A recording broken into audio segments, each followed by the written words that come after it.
ముందుగా crispy corn సమోసాకి ఒక bowl తీసుకొని అందులోకి 1.5 కప్ మైదాని యాడ్ చేసుకుందాం.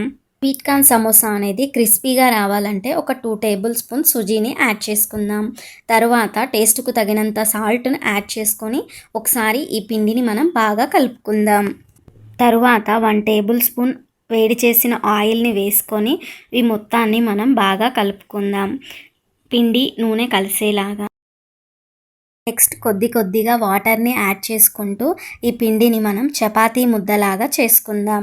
సో చూసారు కదా, ఇలా చేసుకొని వీటిని ఇప్పుడు మనం చాలా సాఫ్ట్గా చేద్దాం, మనం స్మూత్గా చేసుకుందాం. తర్వాత దీనిపై ఒక కాటన్ క్లాత్ని పెట్టి 1/2 అవర్ పాటు పక్కకి పెట్టుకుందాం.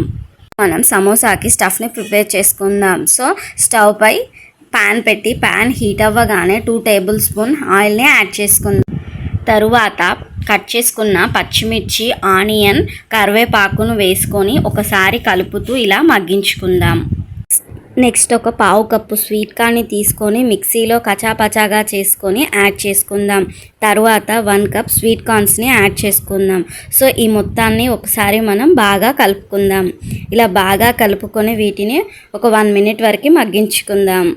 ఇలా మగ్గించుకున్న తరువాత వీటిలోకి టేస్ట్కు తగినంతగా కారం, పసుపు, గరం మసాలాను వేసుకొని వీటిని అంతా కలిసేలాగా కలుపుకుందాం. ఇలా బాగా కలుపుకుందాం. ఇలా కలుపుకున్న తరువాత వీటిలోకి ఒక 1/2 కప్పు అటుకులని యాడ్ చేసుకుందాం. అటుకులు అనేవి వాటర్ కంటెంట్ని అబ్జర్వ్ చేసుకొని చాలా టేస్ట్ని ఇస్తాయి సమోసాకి. సో ఇలా బాగా కలుపుకున్న తరువాత కొద్దిగా కొత్తిమీరని యాడ్ చేసుకుందాం. సో ఒకసారి కలుపుకుందాం. ఇలా కలుపుకొని మనం టేస్ట్కు తగినట్టుగా సాల్ట్ని యాడ్ చేసుకొని ఒకసారి బాగా మిక్స్ చేసుకున్న తరువాత స్టవ్ ఆఫ్ చేద్దాం. సో స్టఫ్ అనేది రెడీ అయిపోయింది.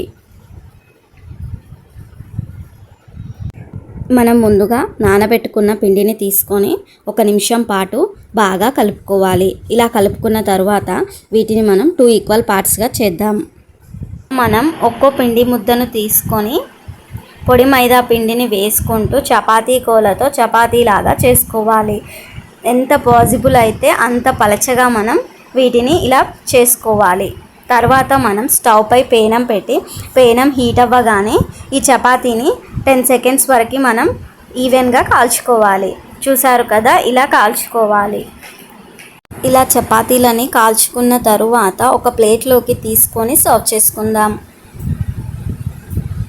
ఇలా కాల్చుకున్న తరువాత ఈ చపాతీస్ని ఇప్పుడు ఒకదానిపై ఒకటి వేసుకొని సమోసా షీట్స్ లాగా కట్ చేసుకుందాం. నేనైతే జస్ట్ షార్ప్తో ర్యాండమ్గా కట్ చేస్తున్నాను. మీకు కావాలి అనుకుంటే స్కేల్తో మెజర్ చేసుకొని కూడా కట్ చేసుకోవచ్చు. చూసారు కదా, నేను ఒక చపాతీలో 4 సమోసా షీట్స్ని చేశాను. సో ఇలా మనం కట్ చేసుకుందాం. సో సమోసా షీట్స్ అనేవి రెడీ అయిపోయాయి. వీటిని మనం ఈక్వల్గా ఎడ్జెస్ కట్ చేసుకుందాం. నెక్స్ట్ మనం సమోసాలని స్టిక్ చేయడానిక 2 టేబుల్ స్పూన్ మైదా పిండి తీసుకొని అందులో వాటర్ని యాడ్ చేసుకుంటూ ఇలా మిక్స్ చేసుకొని పేస్టీ లాగా ప్రిపేర్ చేసుకుందాం. స్టఫ్ అనేది ఇప్పుడు పూర్తిగా చల్లారిపోయింది. నెక్స్ట్ మనం సమోసా షీట్స్ని తీసుకొని సమోసాలని కోన్ షేప్లో ప్రిపేర్ చేసుకోవాలి. చూసారు కదా, ఇలా మనం ముందుగా ప్రిపేర్ చేసుకున్న పేస్టీని యూజ్ చేస్తూ సమోసాని స్టిక్ చేద్దాం. సో ఇలా చేసుకున్న తర్వాత స్టఫ్ని ఫిల్ చేద్దాం. సో సమోసా పేస్టీ అనేది పర్ఫెక్ట్గా చేయాలి, లేదంటే ఆయిల్లో ఈ సమోసా అనేది విడిపోతుంది. మీరు ఎంత పాసిబుల్ అయితే అట్లా ఇలా పేస్ట్ చేసుకోండి.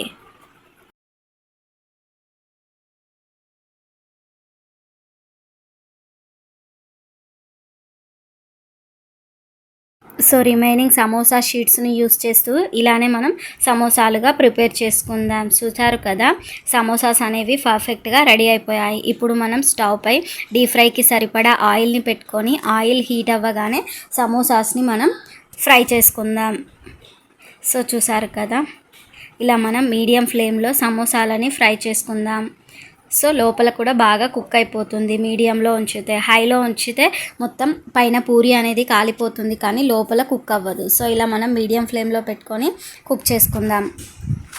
సమోసాలు గోల్డెన్ బ్రౌన్ కలర్లోకి రాగానే వీటిని మనం తీసేసుకుందాం. సో వీటిని ఒక బౌల్లోకి వేసుకుందాం. రిమైనింగ్ సమోసాలు కూడా ఇలాగే ప్రిపేర్ చేసుకుందాం.